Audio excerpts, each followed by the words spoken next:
Buenas tardes, les damos la bienvenida a la edición central de MBD Noticias. ¿Cómo estás, Martín? ¿Cómo andas, Natalia? ¿Cómo andan ustedes? Ojalá que bien. Aquí estamos empezando la semana en la pantalla de TV Ciudad y tenemos una hora por delante de información. Empezamos hablando de la justicia, digamos, uno de los casos que nos tiene atentos desde el año pasado, porque desde las 14:30 horas se lleva adelante la primera audiencia para revisar las medidas de prisión preventiva para el ex senador Gustavo Penades, imputado por 22 delitos de explotación sexual de menores. La fiscal del caso, Alicia Gione, pidió que se extienda la prisión por un año, o podría pedirlo, y la jueza Marcela Vargas debe definirlo. Además, le contamos que el ex senador está en la cárcel de Florida, recordamos eso, desde el 10 de enero, al igual que el docente Sebastián Mauguecín, imputado por ser su nexo con los menores. Esta semana también está previsto que declaren de forma anticipada algunas de las 11 víctimas que aún no habían logrado dar su testimonio. Estuvimos allí en la tarde y estamos allí ahora, así que tendremos el contacto en vivo, pero hay más. Vamos con el resto de los titulares en el comienzo de la semana.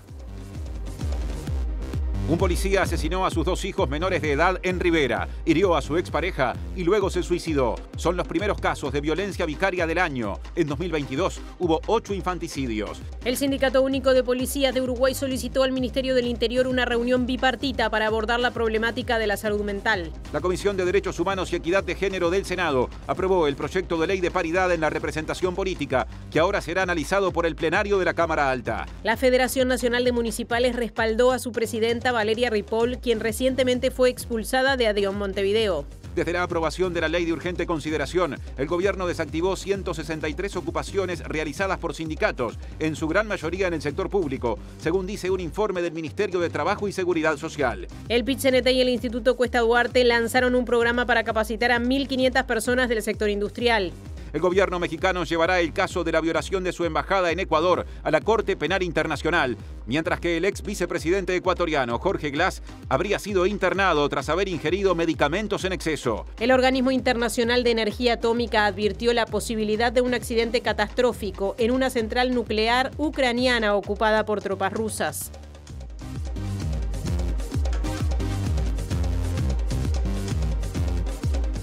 En vivo en la web, tvciudad.uy, también en YouTube, ahí estamos día a día, recuérdenlo, y por supuesto que a través de Uniradio 107.7 FM en Montevideo y área metropolitana, radio de la Universidad de la República, que en la web se puede oír también, y por ende también esta edición informativa, en uniradio.edu.uy. Ahora, Natalia presenta móviles de arranque.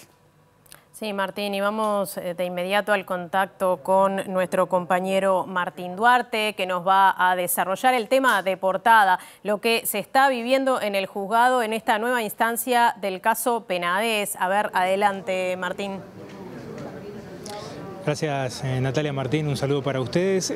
Varias horas de esta audiencia que estaba prevista que comenzara sobre las 14:30. De hecho, tanto Penades como Mauguecín llegaron aproximadamente al mediodía aquí al juzgado de la calle Juan Carlos Gómez, pero finalmente sobre las 16 horas, con un retraso de hora y media, comenzó esta audiencia que ya tuvo un cuarto intermedio alrededor de las 6 de la tarde y que se sigue desarrollando. Los 2 escenarios, como ustedes manejaban, la posibilidad de que la jueza Marcela Vargas haga lugar al pedido de Alicia Gione, la fiscal que lleva adelante el caso, justamente para extender por 180 días o la posibilidad del año para seguir justamente recopilando pruebas a la hora de la investigación.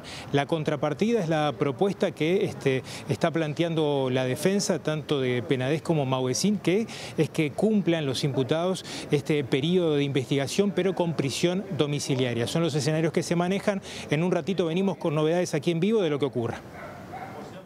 Y este fin de semana un caso de violencia de género y un infanticidio estremeció a toda la población. Nos cuenta Julieta Núñez Tomás. Así es, Natalia, luego de recibir esta triste noticia comenzamos a hablar sobre esta palabra que puede sonar un poco nueva, la violencia vicaria, algo que afecta directamente a la población más vulnerable de nuestro país, que son los niñas y adolescentes. Es por eso que vamos a estar con Magdalena García, integrante del Sistema Integral de Protección a la Infancia y Adolescencia contra la Violencia y experta además en estos temas, para conceptualizar esta problemática y pensar algunas vías de solución. Otro asunto. El diputado Frente Amplista Nicolás Viera dijo que su fuerza política analiza la eventual presentación de una declaración ante el Parlamento para expresar solidaridad con México luego de la detención en su embajada en Quito del ex vicepresidente ecuatoriano Jorge Glass. A propósito de este incidente internacional, el senador y precandidato presidencial nacionalista Jorge Gandini respaldó lo actuado o lo expresado por la Cancillería uruguaya. La Cancillería ha sido contundente y clara. Hemos rechazado esta violación al derecho internacional, hemos rechazado la violación a la inmunidad de las misiones diplomáticas. Nosotros estamos trabajando en ambas cámaras para tratar de tener una declaración para proponerle al cuerpo esta semana. Esperamos que podamos lograr unanimidades en este asunto. Es un asunto muy delicado.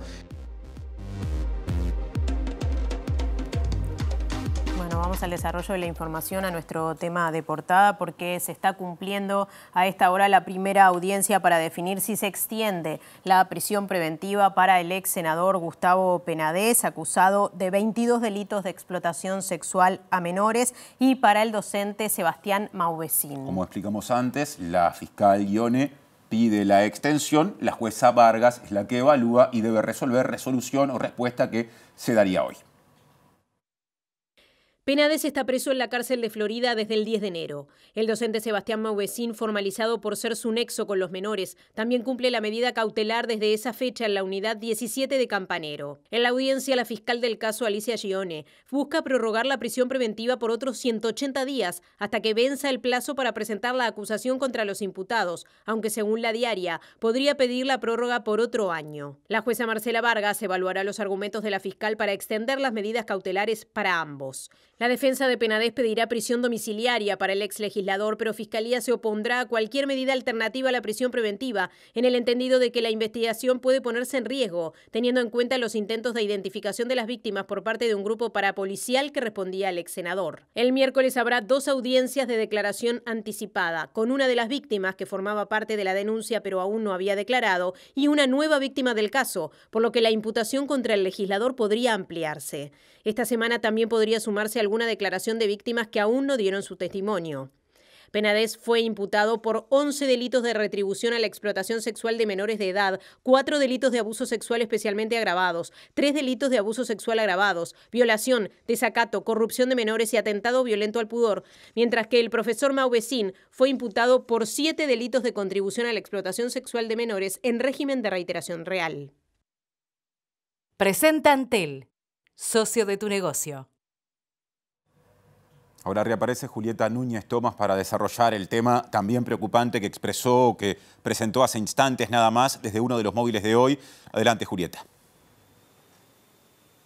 Así es, Martín, hablábamos de violencia vicaria, la fenomenalización de esto que usualmente no estamos acostumbrados a recibir una noticia de este tipo. Es una conmoción para el país en general, más teniendo en cuenta cuáles son las características que envuelven estos procesos de violencia que tienen que sufrir niños, niñas y adolescentes. Es por eso que nos encontramos, como les adelantaba hace minutos, con Magdalena García, que es integrante del Comité de Gestión del Sistema Integral de Protección de la Infancia y la Adolescencia contra la Violencia, y también es médica psiquiatra de niños y adolescentes. Magdalena, te consulto en estos momentos que recibimos esta noticia tristísima que tiene que ver con la muerte, el asesinato de 2 niños por parte de sus padres.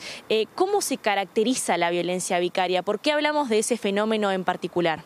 Hablamos de ese fenómeno porque para nosotros, quienes trabajamos en estos entornos de protección de la infancia, es una de las formas más extremas de violencia. Es usar a un niño, una niña, la vida de un niño, de una niña, para dañar la vida de un otro, ¿no? Es violencia de género porque hay una mujer a quien se quiere dañar, y es violencia vicaria porque hay 2 niños, o lo que fuera que hubiera, ¿no? En este caso son 2 niños, a veces propiedad, otras veces son animales, lo que sea que produzca dolor al otro es lo que se usa, pero lo terrible de este caso que es la vida de 2 niños, las que fueron sacrificadas, ¿no?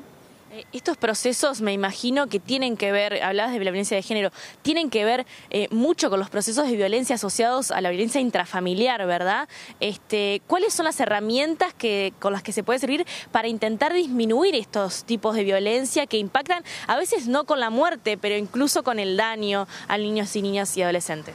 Bueno, venimos bregando, vuelvo a decir, todos quienes estamos con este desafío de proteger a la infancia, en promover vez tras vez los buenos tratos, la puesta de límites no violentos, ni que hablar todo lo que tiene que ver con el respeto, la protección, el acompañarlos desde los centros educativos, como fortaleciendo, generando fortaleza emocional en aquellos que, a su vez, ¿no?, van a tener protegida su próxima parentalidad, porque estas formas tan extremas de violencia que nos desorientan, que nos conmueven tanto, que tratamos de encontrarle una explicación porque no nos entra en la cabeza, ¿no? Es como que rompe el diseño biológico de referentes de cuidado que tienen que cuidar a los cachorros humanos, ¿no?, protegerlos y darle todo lo que necesitan para sobrevivir.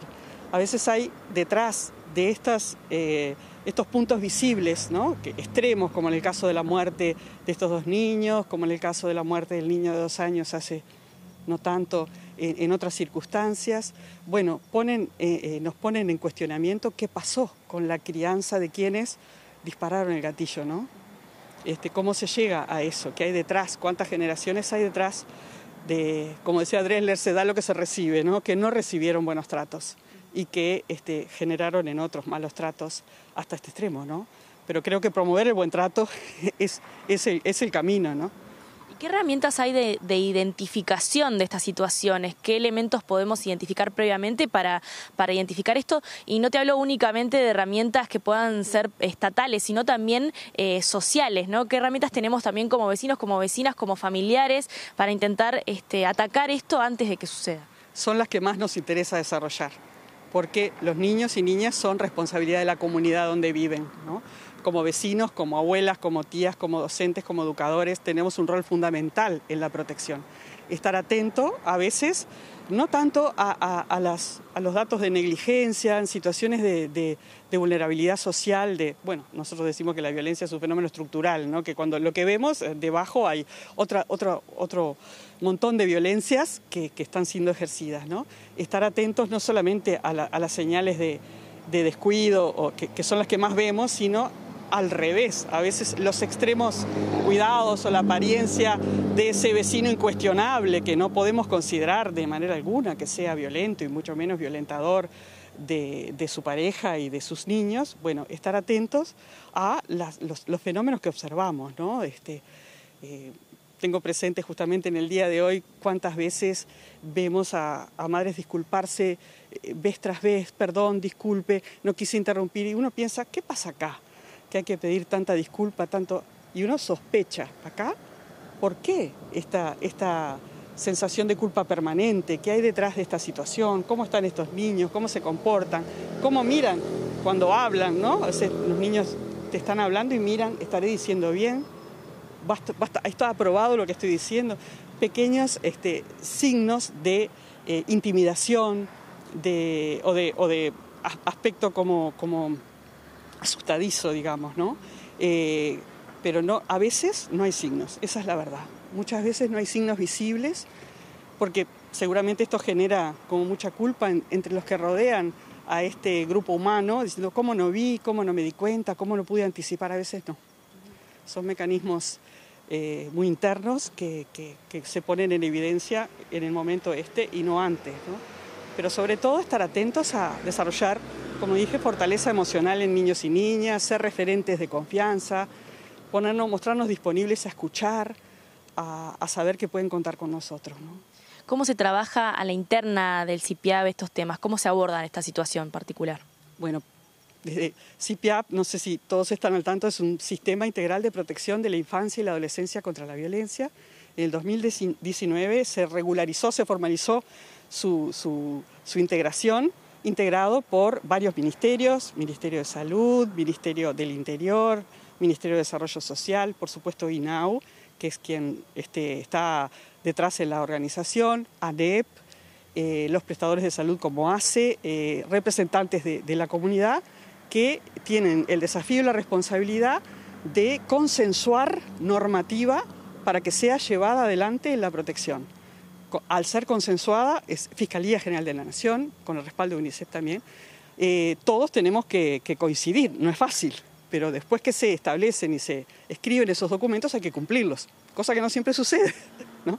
Y poder decirlo así, digo, es el organismo normativo de la protección y de qué hacer con la violencia. Concretamente, ahora el 25 de abril, justamente, se va a presentar una ruta de abordaje de situaciones de niños que han presenciado feminicidio, niños, niñas y adolescentes que han sido testigos y son huérfanos de feminicidio también, ¿no? Esto surge a partir de un trabajo de investigación, un excelente trabajo de investigación que llevó adelante la Facultad de Psicología del impacto de la violencia hacia sus referentes de cuidado en niños, niñas y adolescentes. Tomando esos insumos y las recomendaciones de intervención se hace este mapa de ruta que se va a presentar el próximo 25 de abril, cuando se presente el informe de gestión que se presenta anualmente con todos los casos reportados, ¿no?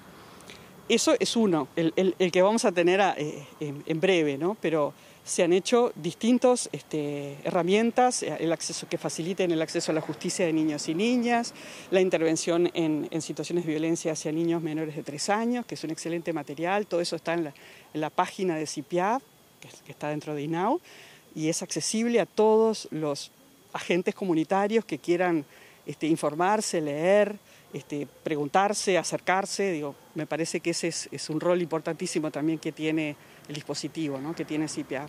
Muchísimas gracias, Madalena García. Gracias a ustedes, ojalá que sea de utilidad por lo menos para la reflexión y ponernos en marcha como comunidad, ¿no? ¿Qué puedo hacer para proteger, para desarrollar fortalezas? Muchas gracias, Magdalena. Bueno, nos despedimos desde aquí, compañeros, teniendo presente que este es un tema que hay que continuar conversando, sobre todo enmarcado en este proceso de violencia estructural. Presentó Antel, socio de tu negocio. Y les contamos que el Sindicato Único de Policías del Uruguay pidió este lunes ante el Ministerio del Interior una reunión bipartita para abordar la problemática de la salud mental en el sector. Sí, el dirigente sindical Ricardo González dijo que el 18% de las certificaciones son justamente por estos problemas y reclamó un abordaje serio. Los compañeros del interior que muchas veces son los olvidados. Si bien lo que es la parte metropolitana, tenemos un hospital policial, tenemos un departamento de salud mental que en teoría hace un seguimiento y está cerca, para el interior ese tipo de cosas no se dan. Entonces tenemos compañeros que muchas veces se certifican, que están pasando mal y que en todo ese proceso nunca tuvieron un seguimiento como para poder decir estuvieron cerca para brindarte una mano, ¿no? Entonces creo que es a eso lo que tenemos que apuntar, a llegar a todos los rincones del país. El tema suicidio es un tema en la policía que ya en lo que va del año llevamos 5 casos, o sea que es algo que tenemos y venimos de un año complicado en el año anterior. Tenemos que dejar de que sea un tema tabú, tenemos que pensar que los compañeros se enferman, que muchas veces tienen miedo de consultar y bueno, nosotros tenemos que apuntar a eso, a prevenir. A prevenir y también, permitime mencionar el gran tema de las juntas médicas, ¿no? Que muchas veces esos compañeros que terminan con una certificación médica prolongada se recuperan, están aptos para volver a la tarea y caen en lo que es el tema de las juntas médicas que parece nunca acabar. Demoran meses y meses para poder reincorporarse a la tarea con todo lo que eso conlleva, ¿no? Bien, cambiamos de asunto. Según la economista Andrea Vigorito, las prestaciones del Ministerio de Desarrollo Social que no fueron tenidas en cuenta en la última medición de pobreza no son significativas y por ende no cambiarían sustancialmente el resultado. También dijo que 40% de la población de menores ingresos, no del total de la población uruguaya, sino de la población de menores ingresos, está en una situación vulnerable y que no recibe el respaldo de las políticas públicas que debería recibir. A grandes rasgos podríamos decir que el 40% de la población de menores ingresos es vulnerable.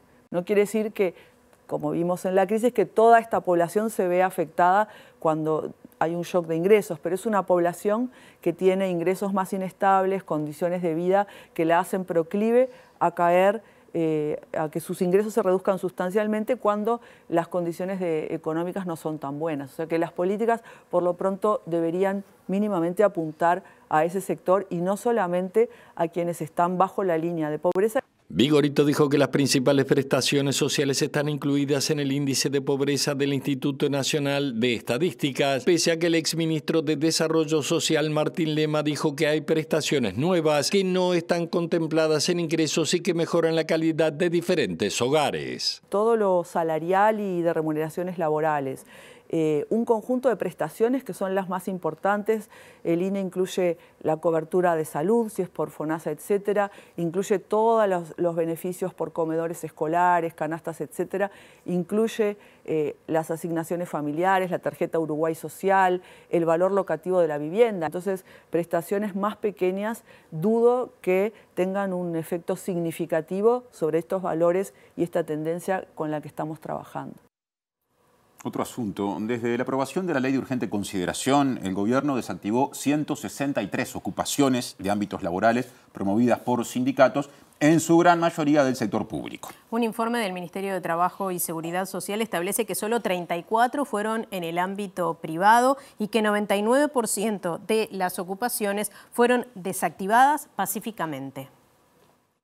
Lo que también quiero destacar es que todas estas ocupaciones y desocupaciones se hicieron en el marco de un clima de tranquilidad, de paz, sin ningún tipo de incidentes, no hubo circunstancias extraordinarias, ni mucho menos. Y yo diría que, más allá de las críticas y de las protestas de los gremios sindicales, yo creo que definitivamente se ha instalado algo que es razonable, que es que las medidas de huelga y de ocupación no pueden impedir el derecho al trabajo de los demás trabajadores que no quieran hacer el paro o la huelga, ni tampoco impedir el acceso a las instalaciones de quienes la gestionan, ¿no? ¿Estadísticamente hubo más ocupaciones en este periodo con respecto al anterior o no? Eso habría que calcularlo. En realidad no tengo datos, seguramente debe haber habido más, porque hay una reforma educativa en curso y esa reforma educativa ha generado ese tipo de reacción, ocupación de centros de estudio, liceos, escuelas. Cambiamos de tema y atención. Según el último reporte del Ministerio de Salud Pública, hay 24 casos nuevos de dengue, 17 autóctonos y 7 importados. En total, los casos confirmados en el país son 359, pero además hay 64 casos probables que hasta el momento se han seguido mediante test de antígenos que dieron positivo, pero todavía falta confirmar que efectivamente lo sean. Y justamente en este sentido, el subsecretario del Ministerio de Salud Pública, José Luis Sadjian, aclaró que para confirmar la enfermedad de dengue debe realizarse el análisis de sangre. Eso es porque los test de antígenos no son concluyentes. La prueba confirmatoria es el test de sangre, el PCR, que se realizan en varios laboratorios y hemos habilitado laboratorios en el norte del país. El test de antígeno es como una prueba primaria, pero no es la determinante, no es la concluyente. Se puede hacer un test de antígeno en primera medida, como primer paso, pero la prueba determinante y por la que fue el Ministerio es por el PCR, que es el confirmatorio. Test de antígeno, hay mutualistas, la semana pasada hubo una pequeña tensión, ya se está restableciendo por estos días, el Ministerio está haciendo un seguimiento a los stocks de esos test de antígeno, pero recordamos que de nuestra área de epidemiología determinó que los test de PCR son los test confirmatorios y por eso a veces vieron los que tenemos casos probables a la espera de la confirmación, porque la sintomatología aparentemente da para poder prever que fuera un caso de dengue, se puede hacer un test de antígeno primario, pero el confirmatorio es el PCR que se le realiza en los laboratorios que están habilitados. Ahora la campaña. El politólogo Oscar Botinelli dijo que 80% de la población tiene una posición formada con respecto al eventual plebiscito sobre aspectos previsionales. Si bien señaló que hay cierta correlación entre las preferencias partidarias y la postura acerca de este tema, aseguró que en este momento una mayoría se inclinaría por votar sí en un eventual plebiscito. Lo que sí es muy clara, además, es el posicionamiento sobre los tres temas. La equiparación, no sé cómo llamarle, de la jubilación mínima, o la pasividad mínima, con el salario mínimo, tiene el apoyo del 82% de los uruguayos. Incluso el 70% de los que hoy estarían votando a cualquiera de los partidos de la coalición. La edad mínima, perdón, la edad obligatoria mínima de jubilación, la de los 60 años, tiene un poco menos de apoyo, pero del 69%. El tema más controversial son las AFAP, que nos da un 44 a 35 con un 21 que no opina, ¿no? Y donde claramente hay una prevalencia en contra en los votantes de los partidos de la coalición, pero 47 en contra y 30 a favor, tampoco es categórico. Botinelli también dijo que la campaña para juntar firmas y habilitar el plebiscito sobre la regulación de préstamos y la reprogramación de pago de deudas está lejos de juntar las firmas necesarias. Y según interpreta, uno de los problemas podría ser que Cabildo Abierto, que impulsa justamente esta campaña, debe conseguir una cantidad de firmas para que se habilite ese plebiscito superior a la cantidad de votos que obtuvo en las elecciones del año 2019. Bien, cambiamos de asunto. En 2023, reconocidas figuras mundiales firmaron una carta pidiendo pausar la experimentación a gran escala con la inteligencia artificial ante preocupaciones vinculadas por el exceso de fake news y la privacidad de datos. A propósito de este tema, recientemente el asesor en comunicación política uruguayo, Diego Mota Orlov, publicó un libro para abrir esta discusión sobre tecnología y democracia.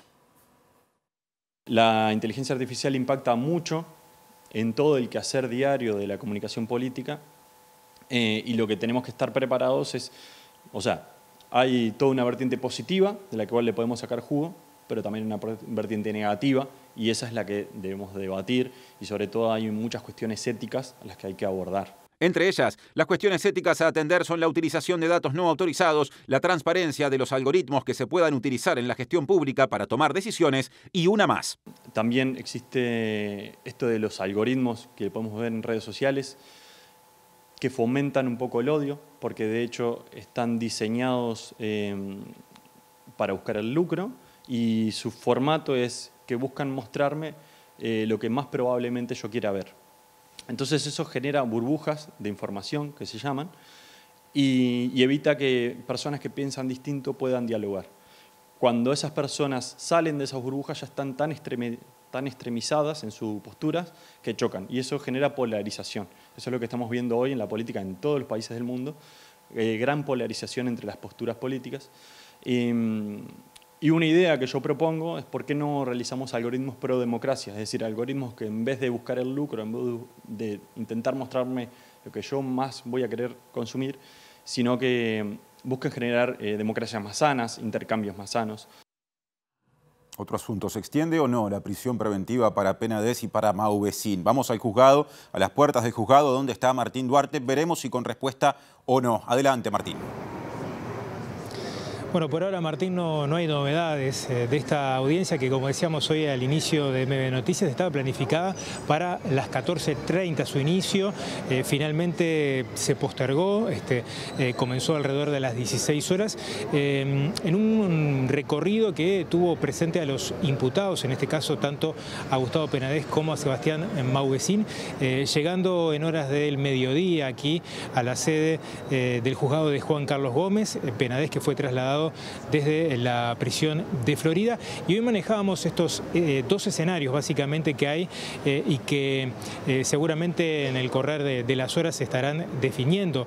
La jueza Marcela Vargas puede hacer lugar al pedido de Alicia Guione, que es la fiscal que lleva adelante justamente el caso Penades, que solicitará o está solicitando en este caso la extensión de la prisión preventiva de Penades. Ahí se manejan dos posibilidades: 180 días más, es decir, el tiempo ya transcurrido desde la imputación de Penades, o la posibilidad de extender ese periodo a un año. Por otro lado, la defensa, en este caso de los imputados, el caso de Penades, Homero Guerrero al frente, y en el caso de Sebastián Mauvecín a cargo del doctor Juan Carlos Lecchini, argumentan que esta prisión podría ser domiciliaria, teniendo en cuenta que los implicados en la denominada trama Penades, entre ellos quien fue procesado, el ex director del COMCAR, Carlos Taroco, están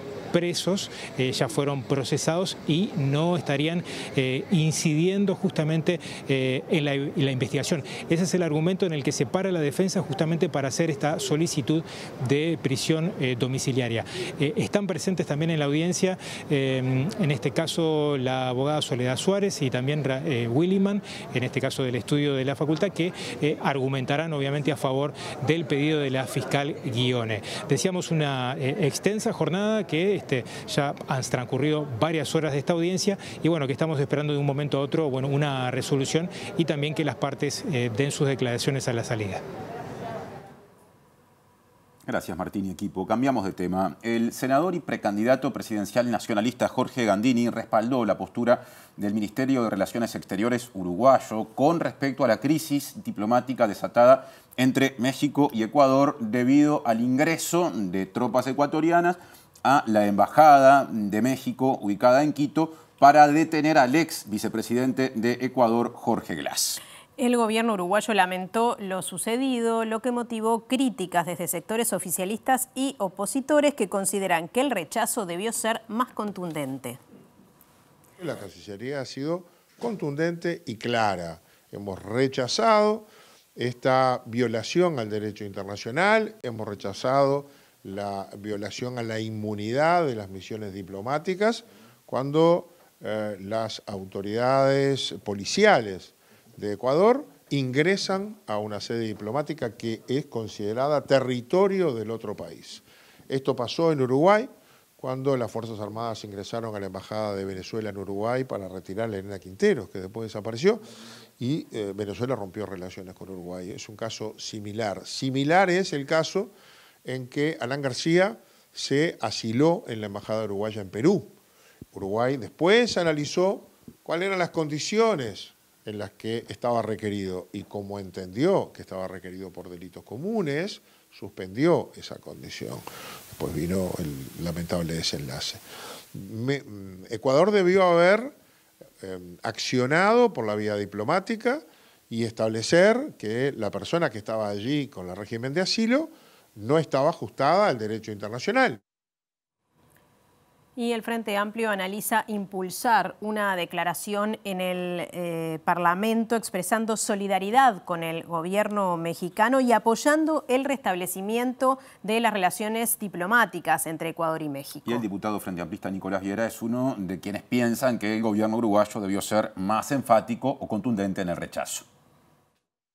Lamentablemente, hasta en el Uruguay tenemos antecedentes, los peores antecedentes de nuestra dictadura militar, cuando en aquel jardín de la Embajada de Venezuela secuestraron a la maestra Elena Quinteros, y a mí automáticamente se me vino esa imagen cuando se ilustraba el episodio en Ecuador. O sea que yo creo que nosotros tenemos que incluso propiciar una declaración del Parlamento Nacional para solidarizarnos con las autoridades y el gobierno de México, pero sobre todo para tratar de que esta situación diplomática entre ambas naciones de nuestro continente se puedan restablecer, que naturalmente tiene que ser por el camino de restablecer la condición de asilo del ex vicepresidente Glass.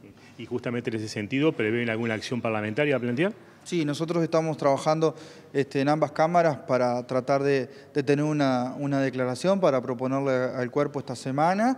Esperamos que podamos lograr unanimidades en este asunto. Es un asunto muy delicado que no podemos dejarlo pasar y por lo tanto vamos a transitar ese camino parlamentario como siempre es de estilo por parte de ambas cámaras, en otros temas internacionales también poder declarar nuestra solidaridad y nuestra preocupación. Y en las últimas horas también se pronunció al respecto Cabildo Abierto, que emitió un comunicado que dice que lo que ocurrió fue una grave transgresión de una norma fundamental del derecho internacional, como es la inviolabilidad de las sedes diplomáticas. A su vez reafirman la importancia del asilo político e instan a que hagan los esfuerzos para restablecer las relaciones. Presenta Mercado Agrícola de Montevideo, en el corazón de un barrio donde late la ciudad. Mercado de Historias. Mercado de Historia.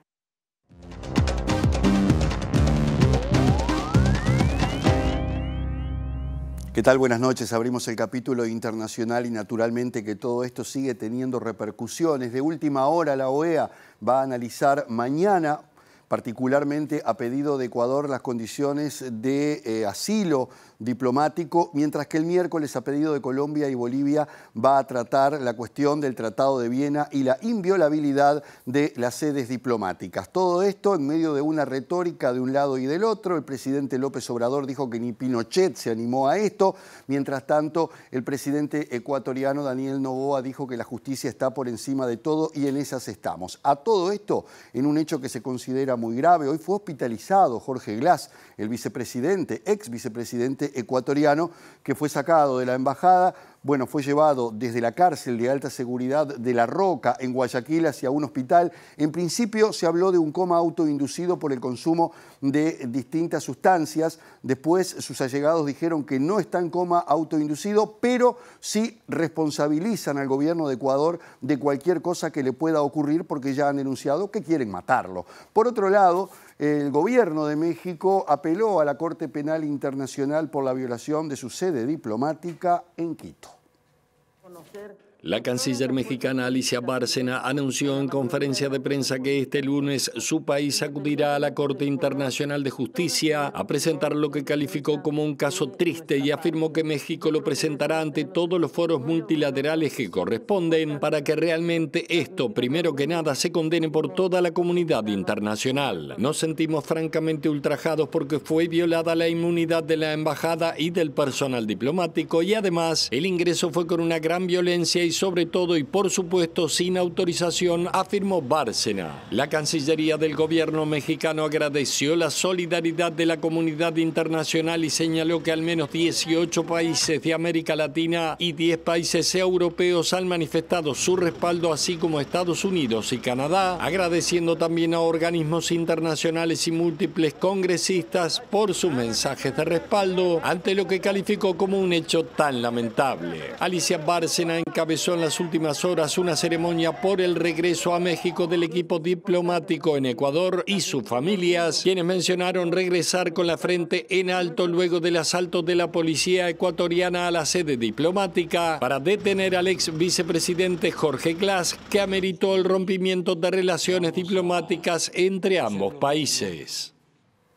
Y ahora volvemos a poner el foco en otra de las grandes guerras del momento, la de Rusia con Ucrania, particularmente por la advertencia que ha hecho la Organización Internacional de Energía Atómica acerca de los riesgos de una catástrofe nuclear en la central de Zaporilla, en territorio ucraniano, la más grande de Europa, que ha sufrido una serie de ataques que incluso han impactado en uno de los reactores que ahora no está utilizable, pero no generó mayores daños. Sin embargo, esto se da en un contexto donde Kiev y Moscú se acusan mutuamente de estar atacando la central y el gobernador local habla de 3 muertos en una andanada de ataques rusos. El director general del Organismo Internacional de Energía Atómica, Rafael Grossi, dijo este lunes que esto no puede suceder y que nadie puede concebiblemente beneficiarse o obtener ninguna ventaja militar o política de los ataques contra instalaciones nucleares. Las declaraciones de Grossi se dieron luego que el ejército ruso volviera a culpar a las tropas de Kiev de un nuevo ataque con drones contra la central nuclear ucraniana controlada por Rusia y la más grande de Europa. Moscú asegura que sus fuerzas derribaron la aeronave no tripulada cuyos restos cayeron sobre la cúpula del edificio que alberga el 6º reactor de la instalación, aunque sin embargo señalaron que no se registraron daños. Se trata de uno de los 6 reactores de la central nuclear que actualmente están fuera de funcionamiento, pero la planta depende de energía externa para mantener frío su material nuclear y evitar un accidente catastrófico. Las acusaciones de este tipo han aumentado desde la semana pasada, pero Kiev insiste en que no agrede el lugar y cataloga los incidentes como provocaciones armadas de Moscú, al tiempo que el gobernador local afirmó que los masivos bombardeos rusos dejaron 3 muertos en las cercanías de la planta, luego que los ataques alcanzaran 8 zonas pobladas 357 veces en las últimas 24 horas. ¿Se acuerdan de los papeles de Panamá de la extinta Mossack y Fonseca, que involucraba a una serie de dirigentes políticos, empresariales, deportivos de todo el continente y que prevé para algunos penas de hasta 12 años? Uruguay está representado, por supuesto, con unos cuantos nombres en esos papeles de Panamá que ahora ingresan en esta etapa. Este juicio debería haberse dado en el 2021. Obviamente la pandemia retrasó todo y recién ahora y hasta el 26 de abril se va a llevar a cabo esta primera etapa donde podría haber novedades, incluso para algunos representantes locales. De la investigación participaron 376 periodistas de 100 medios y 76 países que analizaron 11,5 millones de documentos sobre cuentas bancarias y empresas creadas por el estudio panameño Mossack Fonseca, que dejó de funcionar en 2016 luego del primer informe. Se identificaron más de 330 altos funcionarios o exfuncionarios de 91 países, de los cuales 35 eran jefes o ex jefes de Estado, 14 de América Latina. Del Consorcio Internacional de Periodistas de Investigación que se formó para el caso, participó Búsqueda, que el 7 de abril de ese año publicó parte del capítulo uruguayo. Los documentos abarcan desde 1977 a 2015, lapso en el cual se crearon 5.000 empresas por parte de clientes uruguayos que desviaron dinero a paraísos fiscales. Según Búsqueda, numerosos estudios y firmas uruguayas trabajaban con la firma panameña como intermediarios, vendiendo sociedades anónimas registradas en Panamá, siendo Uruguay uno de los 10 países con más compañías creadas. Entre los uruguayos implicados estaban el empresario Marcel Scherwer, esposo de la senadora Blanca Verónica Alonso, el expresidente de la Bolsa de Valores de Montevideo, Pablo Montaldo, el exdirector de la OPP, Conrado Hughes, Germán Vecino del estudio Posadas, Posadas y Vecino, y el entonces director del Plan Ceibal, Miguel Brechner, entre otros. El juicio comenzó a las 11:30 de Uruguay y tiene más de 30 personas imputadas, la mayoría integrantes del disuelto estudio Mossack y Fonseca. Presentó Mercado Agrícola de Montevideo, en el corazón de un barrio donde late la ciudad. Mercado de Historias. Mercado de Historia. Bueno, así terminamos el primer bloque. Ahora tanda, después más información.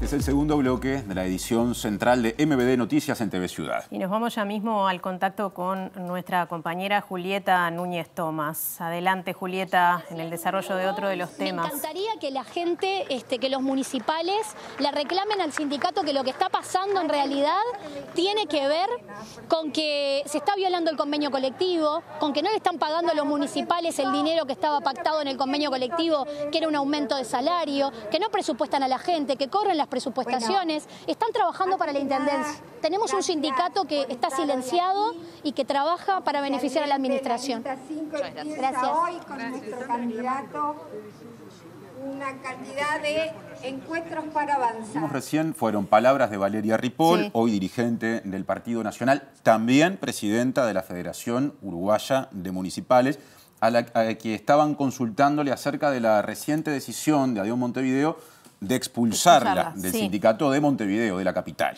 Bien, y recién, hace unos minutos, ADEON Montevideo emitió un comunicado, porque en realidad la decisión de expulsarla no fue a través, o sea, fue en una asamblea, no se había comunicado públicamente. Y aquí habla de este comunicado ante las repercusiones públicas por esta resolución de la Asamblea General de Memoria y Balance, órgano máximo y soberano, que quieren hacer algunas aclaraciones. Sí, efectivamente, y ahí básicamente lo que dicen, Natalia, es que la decisión de expulsar a Valeria Ripoll del padrón social de ADIOM Montevideo se debe a lo que consideran fueron irregularidades en la gestión, por ejemplo, económica, valiéndose de una línea de crédito del sindicato para tramitar un servicio telefónico, según dice ADIOM Montevideo, sin la aprobación del Consejo Ejecutivo y además atrasándose en los pagos posteriores, lo que hizo que el sindicato debiera hacerse cargo de ello. Bien, aquí además en un párrafo dice: repudiamos las declaraciones del precandidato a la presidencia del Partido Nacional, Álvaro Delgado, que con el afán de defender a una integrante de su sector político, ataca a nuestro sindicato y lo integra como un mecanismo de campaña electoral, intentando llevar al terreno político partidario una decisión legítima respaldada por nuestros estatutos. Les contamos o les repetimos que Ripoll ya no está en ADIOM Montevideo, pero sigue al frente de la Federación de Municipales que la respaldó en las últimas horas, y esto motivó otras respuestas. Podemos ir pasando a lo que sigue. Por ejemplo, respuestas desde una de las filiales de ADIOM, la de Tacuarembó, que cuestionó ese respaldo de la Federación de Municipales y expresó no haber recibido notificación al respecto. Y justamente la dirigente sindical había respondido en la red social X que el sindicato tacuaremboense no forma parte de la mesa ejecutiva de la Federación ni participa en otros órganos internos. Nosotros no participamos de esa resolución.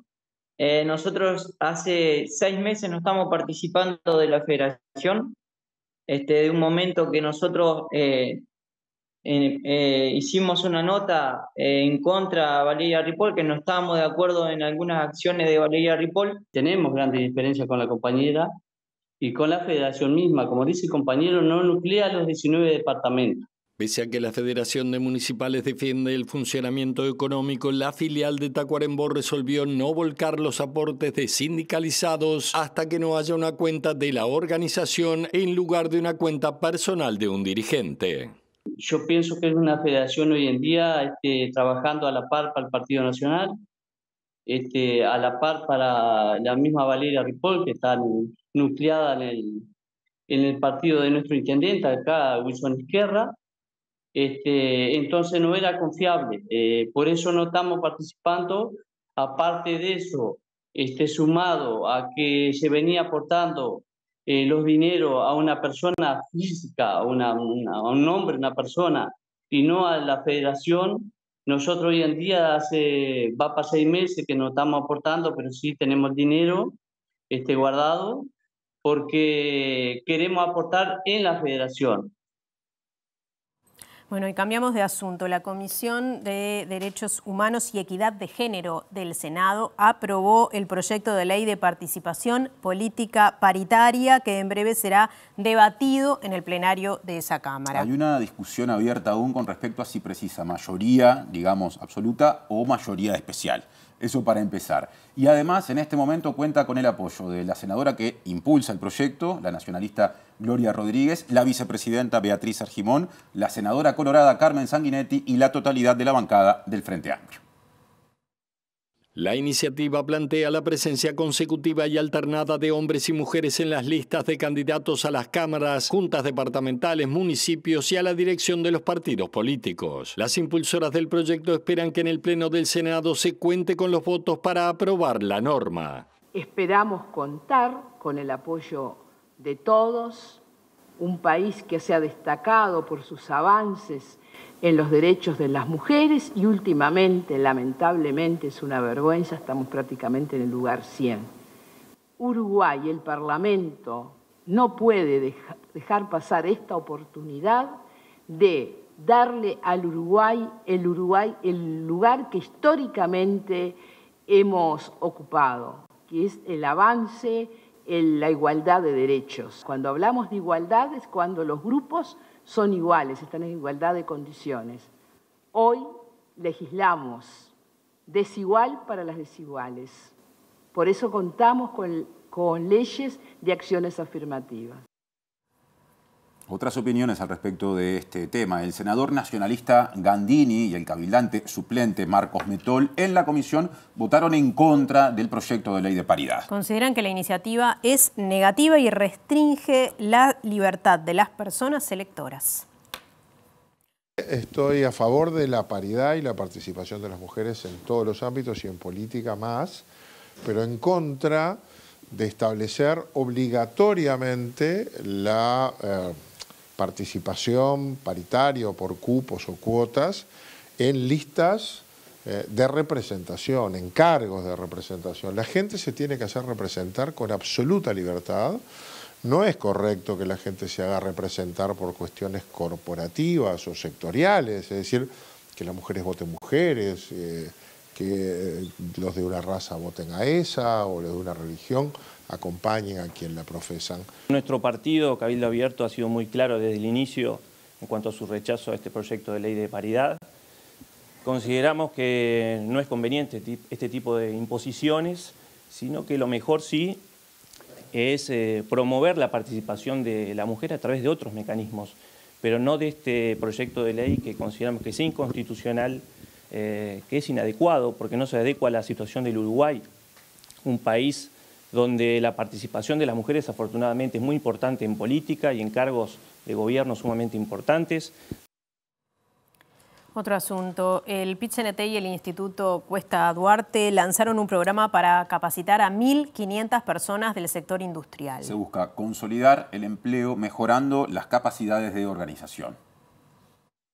Históricamente, cuando a los trabajadores o trabajadoras se les planteaba o negociar productividad o hablar de productividad, inmediatamente la asociación era intensificar el trabajo. En la actualidad, con el nivel de desarrollo tecnológico que hay, con la experimentación en diversas partes del mundo de nuevas formas de organizar el trabajo, no necesariamente aumentar la productividad quiere decir intensificar el empleo, intensificar el trabajo, perdón, inclusive puede querer decirse, por ahí se puede aumentar la productividad con menos esfuerzo y en mejores condiciones. Lo que pasa es que eso también es un camino de discusión, de conocer otras experiencias, de conocimiento, pero sí, hay una, como todo cambia, digamos, el trabajo también y hay que pensar el trabajo en los términos nuevos que plantea la forma de producción actual, ¿no? El proyecto Saberes en Acción tiene dos objetivos. Uno es formar y capacitar a 1.500 trabajadores de las ramas industriales sindicalizadas en temas vinculados a la organización del trabajo como productividad y estrategias empresariales. El segundo objetivo es desarrollar informes de esos sectores industriales en el marco de un observatorio mediante el que los trabajadores tengan datos, indicadores y maneras de leer mejor esos informes en cuanto a su potencialidad y su restricciones. Otro asunto, aunque también laboral, se abrieron las inscripciones para el Plan Laboral ABC de la Intendencia de Montevideo. El intendente interino Mauricio Zunino recordó que la iniciativa está dirigida a personas en situación de vulnerabilidad. Nosotros tenemos una buena valoración de lo que son los programas de empleo transitorio, entendemos que todavía hay colectivos poblacionales que tienen problemas de empleo, por algo se generan o se presentan una cantidad enorme de cantidad de personas a postularse a este tipo de empleos y nosotros siempre acompañamos los programas de empleo laboral no solo con un empleo transitorio, sino a su vez con fortalecer las capacidades, es decir, que se complemente el tema laboral con un espacio de formación para que después tenga mejores condiciones para volver a emplearse. ¿Cuántos se generarían empleos para este proyectado para el año 2024? Tenemos previsto 2.300 por el sistema de jornales solidarios, más casi 1.000 puestos más por el sistema que cubre la Intendencia. Las inscripciones estarán abiertas hasta la medianoche del 11 de abril. Hay cupo para 2.340 personas en Montevideo y la remuneración será de 13.000 pesos nominales. Las postulaciones se realizan a través de un formulario web en la página de la Agencia de Gobierno Electrónico y Sociedad de la Información y del Conocimiento, AGESIC. El plan está dirigido a personas de entre 18 y 65 años con los siguientes requisitos: no recibir prestación de naturaleza salarial ni pública ni privada, no percibir subsidio por desempleo ni por enfermedad, no percibir jubilación y no percibir pensión u otra retribución de carácter personal. A partir del tercer mes de participación, las personas beneficiarias pueden realizar actividad laboral complementaria en el sector privado por un máximo de 8 jornales por mes. Nos vamos y antes repasamos los datos del tiempo para la zona metropolitana.